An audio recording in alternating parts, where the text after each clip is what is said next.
So we're going to walk from Hudson all the way down to Janesville hay tool. These are all deadlock trolleys that we're walking by, more or less. And we're going to come down to the beginning of Janesville Hay Tool Company, which is an interesting story in itself. Janesville was one of the early companies in the hay trolley business. And these first two ladders here depict pretty much the entire Janesville hay tool line. Of course, we have thrown in here the Peerless, and that was Mr. Miles, the chairman. And this is Frank Strickler, the inventor. And you can see why he's the guy that's doing all the work, and he's the chairman based on the hay trolleys, ha ha ha. But at any rate, the Deadlock was a very early, very famous and very classic trolley, big, heavy gray iron. They made it in the non-swivel version. They made a swivel version. They made a double track version, steel track. They made a single rail version. The later version swiveled, but it's a full product line.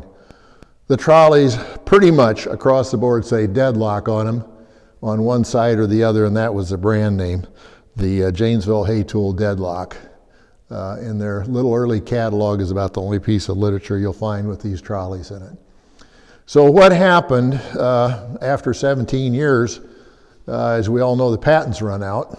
So Janesville was trying to figure out what are we going to do now that we don't have a patent. Well, what they did is they decided they were going to go into the mail order sales business, i.e. the Sears, Wards, Shapley, Bluegrass type catalogs, and try and sell their trolleys through the catalog. Well, if you're in the mail order business, the first thing you have to do is go on a diet.